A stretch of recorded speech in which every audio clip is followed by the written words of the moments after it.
Buenos nachos, amigos, and welcome to another fantastic episode of Record Breakers. I'm Petey Ray, your man with no plan. Here with me is my team, my squad. We've got none other than Brett. I'm the iridium squirrel. We've got Patrick. Hi. We've got Drew. Hello. And I didn't do an and, but that doesn't mean we have another person. I just forgot the and.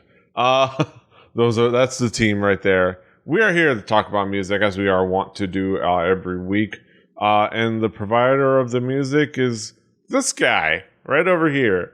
It is my turn again. And this week I brought a little album by a really cool Korean indie artist by the name of Neon Bunny. The album being Seoulight. Seoul as in Seoul. The city of Seoul. It was a really cool little indie group. And the reason I brought this up, I was going to have this on the docket at some point, but the reason it kind of bubbled up into the top of my list was recently John Oliver did a skit on This Week Tonight about, a story about, Korea. Last week tonight, South Korea blasting K-pop towards North Korea as propaganda on big speakers and whatnot. And part of it, he did a bit on different albums, and he did a bit about this album, this one before they were popular, this one before they got rid of the artist, that bit. And the first album he mentioned was Neon Bunny's Seoulight. And I said, hey, the album is actually pretty cool and worth checking out. People, hey. And I thought, I have an avenue where I can make people listen to an album, so I'm going to do it. Let's ask you guys, Patrick, what expectations did you have coming into this album? I knew it was Korean, and that was literally it. I didn't even know what style it was. I wasn't sure if I was getting more idol music, if I was getting some indie, some hip hop. I didn't know. I knew it was called Neon Bunny and it was Korean, and you said it was good. Mm-hmm. Drew, what expectations did you have coming into this album? Well, you said it was Korean music, so I expected more K-pop music. And then I looked at the album and I saw English for the track names. So I was like, oh, they must sing in English. Those were my expectations. Yes, we'll get to the reality in a moment. Yeah, I'll get back to that. Yes, Brett, what expectations did you have coming into this album? Well, y'all know I'm a huge Koreaphile, and I like to listen to this album whenever I'm going stir crazy for some fourth meal. This of course is the first time I've ever heard this. I could only go off the previous Korean music experiences, which were all brought by Petey, which, makes me wonder if I'm hearing a broad variety of Korean music, or if I'm just hearing what Petey listens to. But either way, I was not familiar with this album. This is an interesting album. No, it's not in English, but they Spotify did a good job, or whoever published it to Spotify on behalf of Neon Bunny did a good job of putting some English titles for the few that didn't originally have them. Neon Bunny, quite a few of them are already originally English titled, at least on her Bandcamp. And then a couple of them are Korean titled. Neon Bunny's sound is very, very indie. There's a lot of electronic elements. There's a lot of different styles. It's very atmospheric sometimes. There's quite a few different moods. And it's pretty dreamy sometimes, or pretty kind of chilled out. I'm not good at describing music, so I'll leave it to you guys. It's dreamy. So I'll leave it to you guys. Patrick, what would be some of the themes and elements that caught your attention? It's very much stylistically, other than the part where there's a language barrier. It's like modern, kind of dancey indie pop for the most part, which isn't necessarily a bad thing. That's a lot of electronic pianos and synths. There is a little bit of normal piano, I think, somewhere buried in there, but it's mostly some variation of an electronic piano. The drums have this, like, lately I've noticed in pop music, if they have live drums, they sound like gigantic 80s drums, which is I kind of like in a weird way, because, I don't know, I like 80s pop music a lot. So it's a lot of that. But it's fairly laid back. Like, it's not super, her voice is great, but it's not like, bring the house down kind of voice. It's more just pretty and nice and kind of works with the music. Mm-hmm. Drew, what would be the themes elements that caught your attention? Well, first thing, I was really wrong on the English part, as we've gotten into. Yeah. Boy, howdy, was I wrong. They sneak some English in every now and again. But mostly I did not understand the lick of the words, which is always interesting. And if I'm going to be honest, it was another K-pop thing I remember a while ago. I believe it was Brett and Swagger, Patrick. I always call you Swagger, but Patrick saying that they were a little burnt out on the ska, and I was expecting that to happen to me when I got into this album, and it very much didn't. I got into I started listening to Long D before we even wrapped last week, the recording.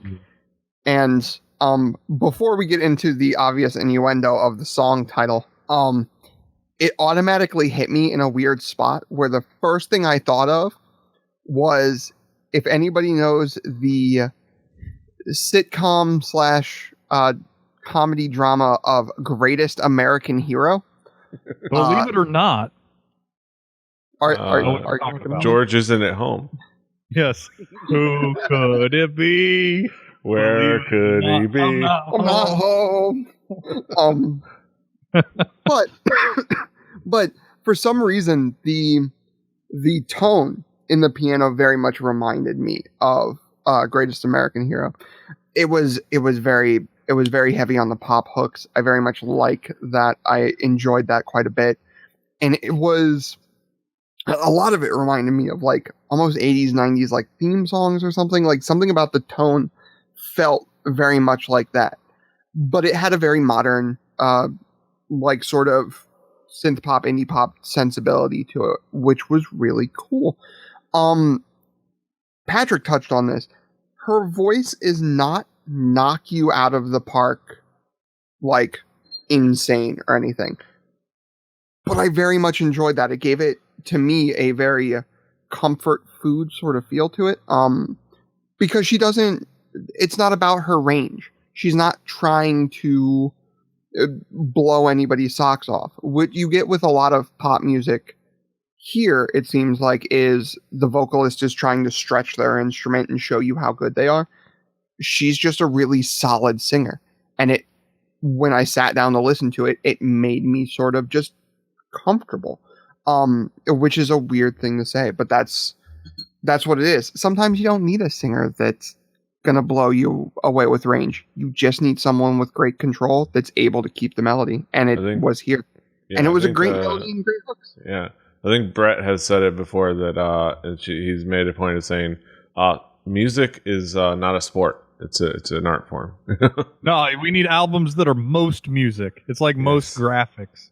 Yeah, it's like the Whitney Houston version of "I Will Always Love You," rather than it's like when you go to the art museum, they have like the competitions. Heads up, art.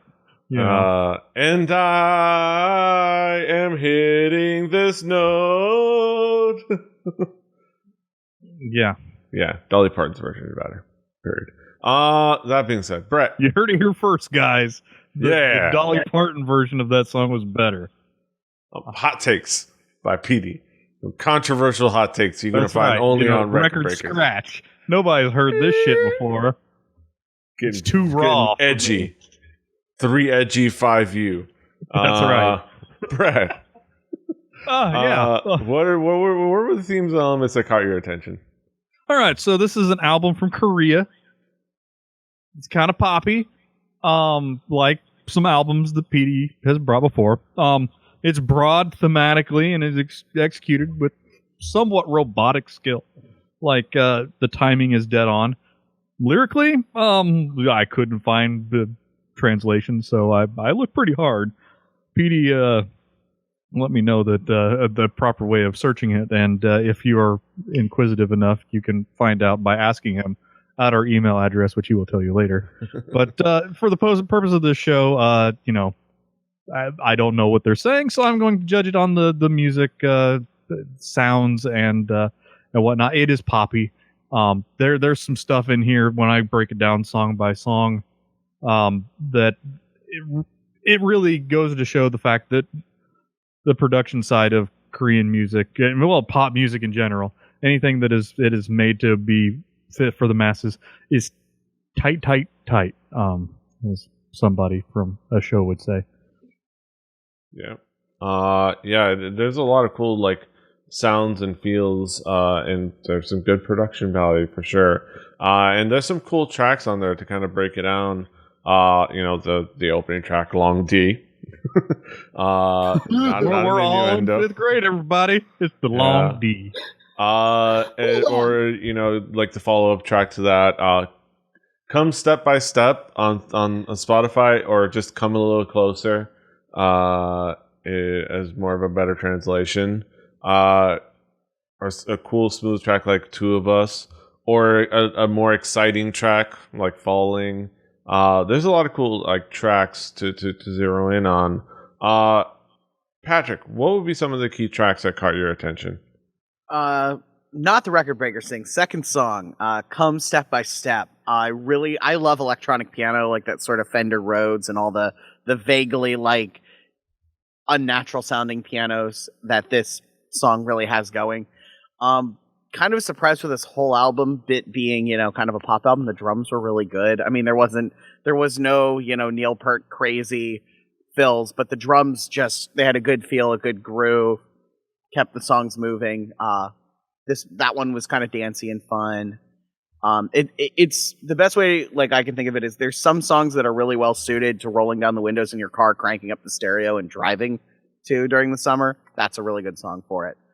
I really liked What You're Giving Me. It had a good opening. I liked the synth sounds. There was a really good bass synth over, it was just 8-bit synth enough without being like kind of like overdoing it. And the vocals were really good on that one. And then Falling, which was kind of upbeat, had a really, a good bass line that kept the song going.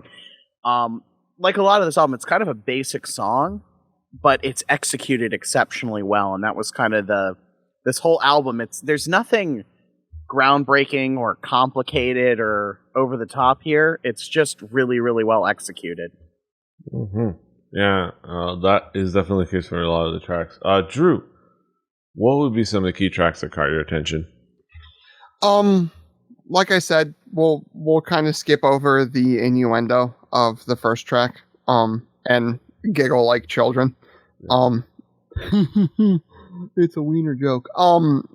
But for some reason, just one, it kind of tuned me into the sort of key work, the sort of synth piano work that I was going to hear, and got me super excited to hear more of it. It's something that I can dig on. Super happy, like synth work is sort of fun to me. And it wasn't complicated. Sometimes songs for me to be like cool comfort foody sort of songs just need to be catchy. This song had catchy in spades, and I very much enjoyed it. Can't Stop Thinking About You. Using English to punctuate the title and like bits of it was really cool to me.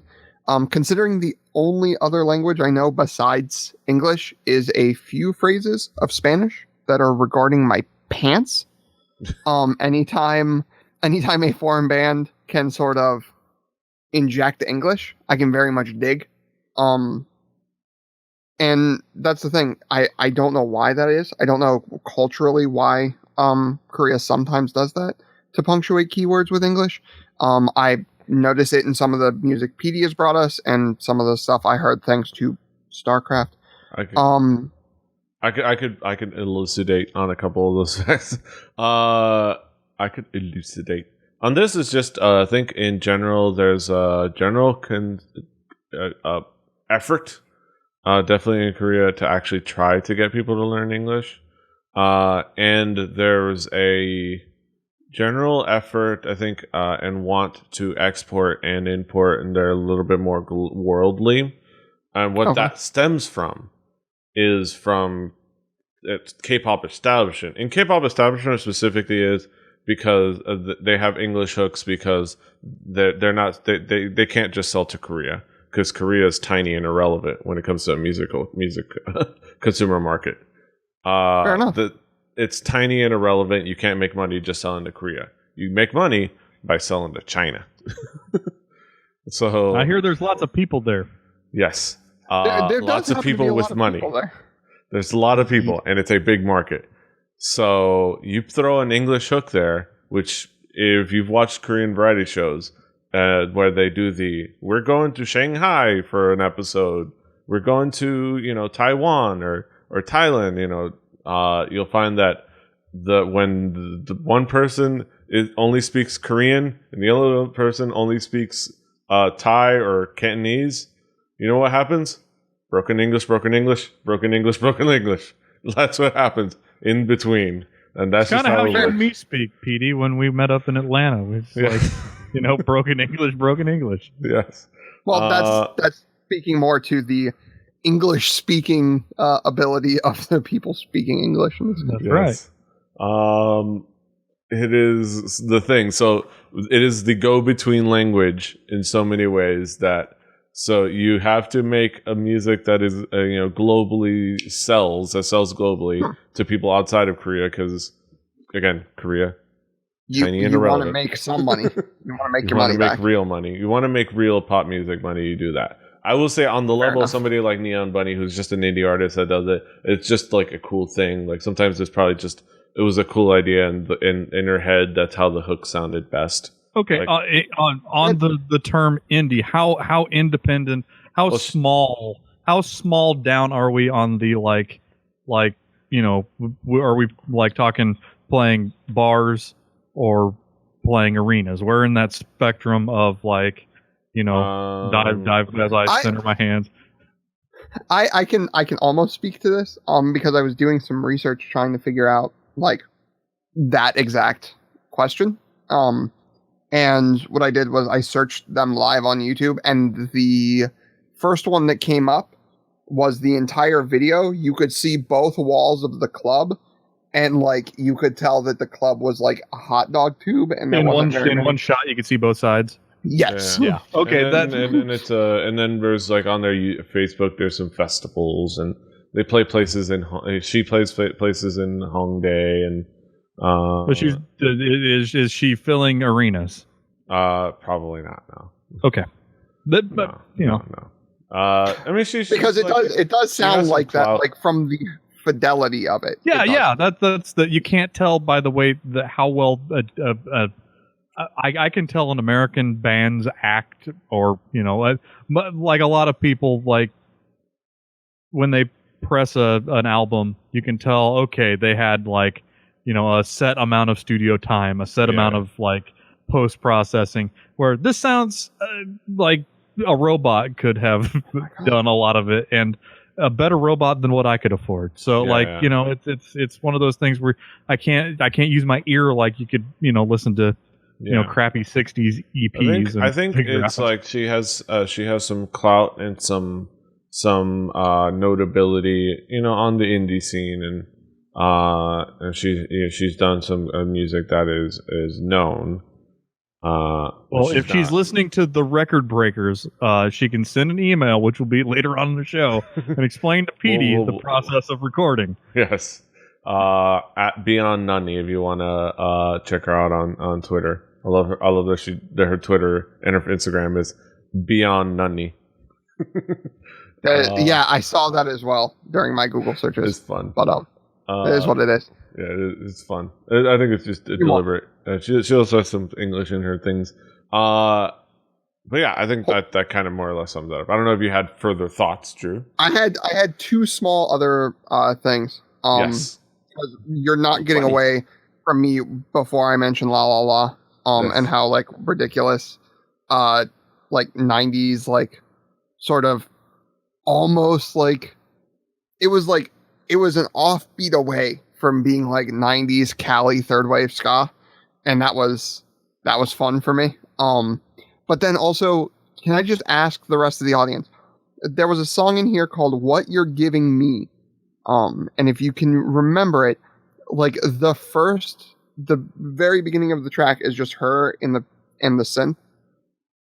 Did anybody else but me get a Zelda vibe from that, or like? I got something else, but I'll talk about it in my turn. But it will come. That song will come up.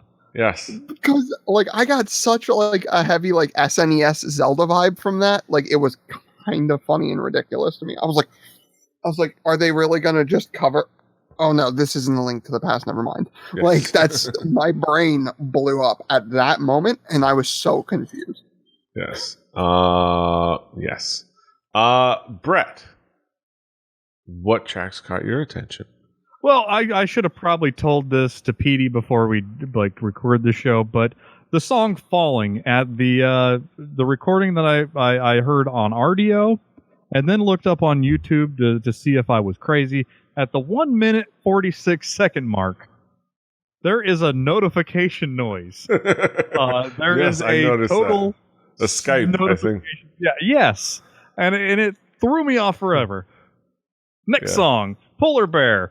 The song is like it's full of sense and jangly guitar, and it really plays well. Being, over the vocals being over top of a very straightforward drum. It's a very, very good song. And the song "What You're Giving Me." There's that I just can't get enough synth tone. Yes. It's a very well put together pop track. It's got like the reverb drums, and the bass line is done with like a square wave. It is like it's got a really, really good foundation for the lyrics to go over. And like those were just some of the things that I could have latched onto. This album has a lot of little like weird intricacies that you could really jump onto and sink your teeth into. But those were the three. The notification noise, seriously, like what the hell? Like I'm sitting here making up my own lyrics to the music, and I'm just like, I wonder what kind of emotion is coming through with the sound of this, and just completely guessing because I had no lyrics. And hearing that, I'm like, oh wait a minute, there's something to be found here, and I'm sure I will find that out as soon as I can figure it out. But yeah, that really threw me out. Like every time I heard it. Like I was listening on my computer and I was like, wait, what's going on?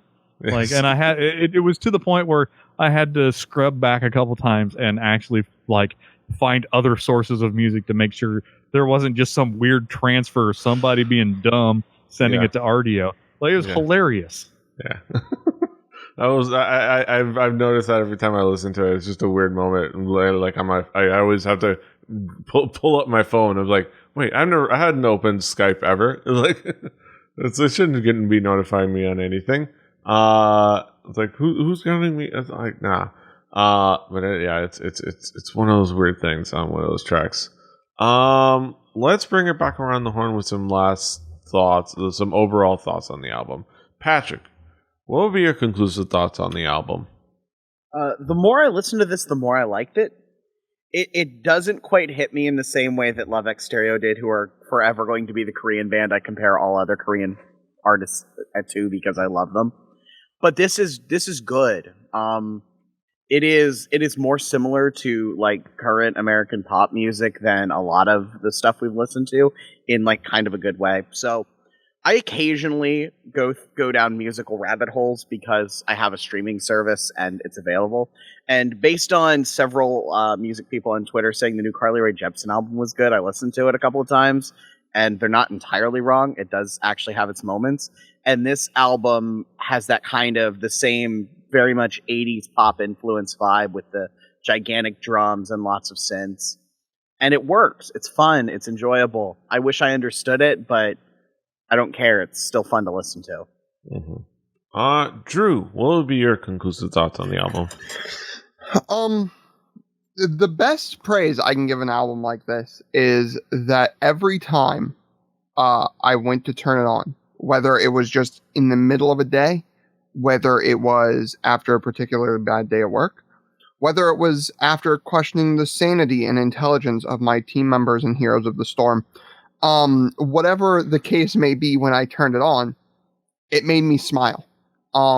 It wasn't overly complicated. This was not breaking new ground. This was, we have done bands that broke new ground for their time. We have done the Rushes. We've done the Hendrixes and whatnot. This is nowhere near breaking new ground. What this is comfort food. This is, if you enjoy synth happiness, this is musical comfort food. It is simple, it is catchy, it has lots of hooks, and it can sort of just be there to calm you down. And at any point, if I say I'm going to be going and searching out more from this group, then I think you know where I stand on the album and where I think other people should give it a shot. Yeah. I'm going to go and listen to, I believe, Happy Ending and It's You. Yeah, It's You being the new single, I guess. Yeah. Going to be listening to those, seeing how those fare compared to this album. But this album was definitely the catchy side of synth pop that I very much enjoy. Mm-hmm. Brett, what would be your conclusive thoughts on the album? Well, in a blindfold test, I doubt I'd be able to distinguish between, a lot of Petey's K-picks, but that's not so much a knock against this album.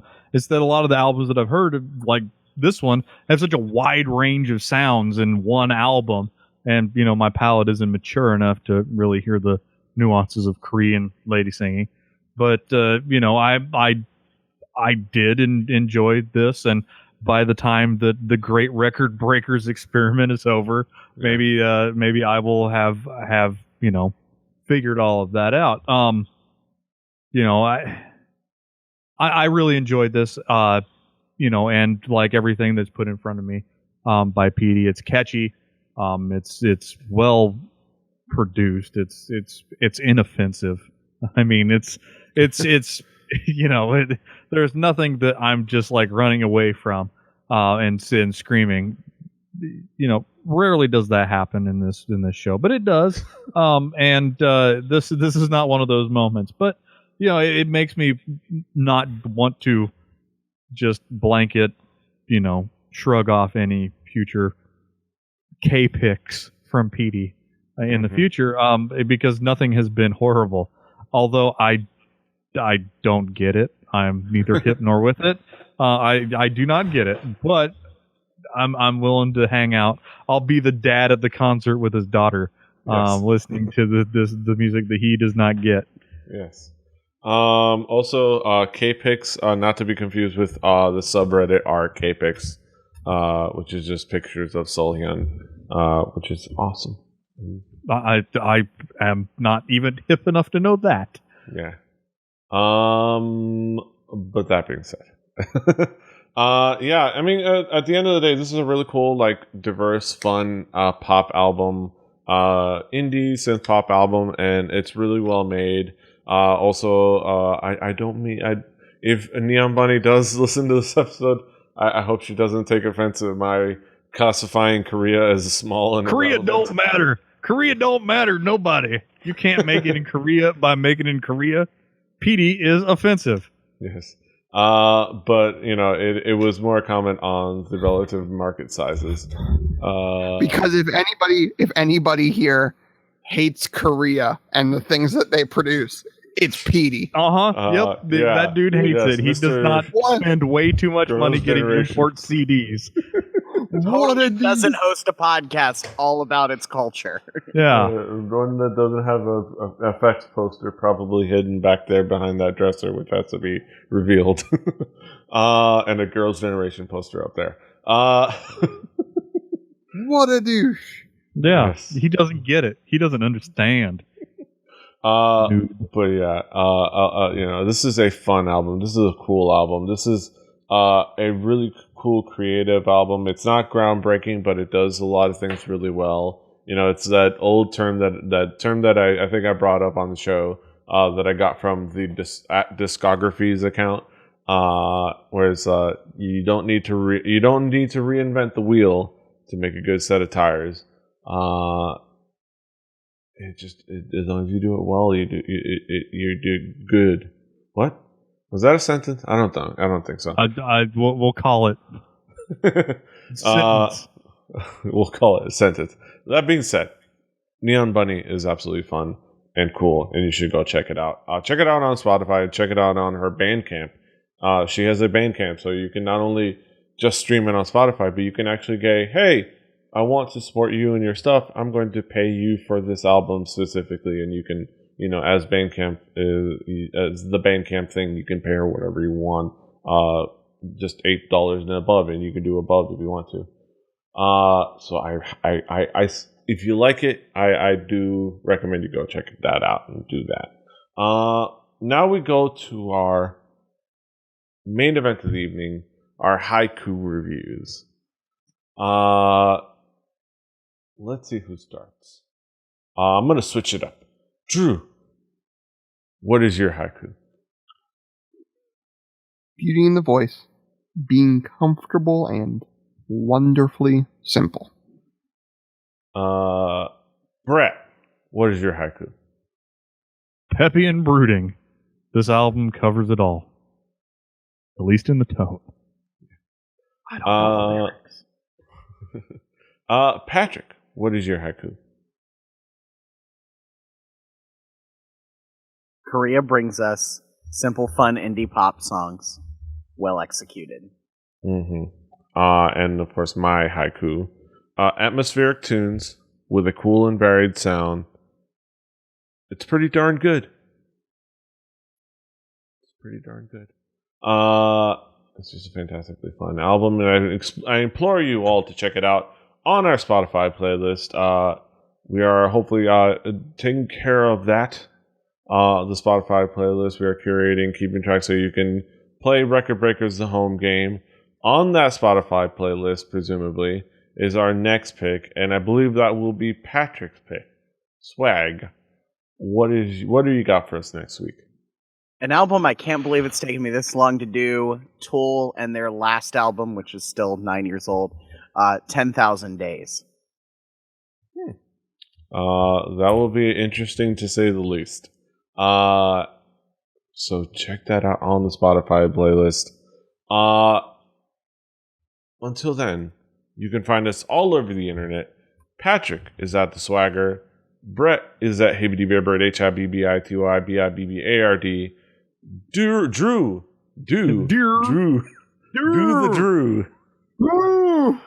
the Drew at XDruciferX. I'm at Petey Rave. The show is at 4 Record Breakers. That's number 4 Record Breakers. RecordBreakersPodcast.com. RecordBreakersPodcast@gmail.com. Check us out on iTunes, Stitcher, YouTube, all over the place. Look us up everywhere. Subscribe, like, do the things. Until next time, hasta los huevos. Toodaloo. Annyeong. Do the shit bird. Annyeong. Shitbird. Fighting.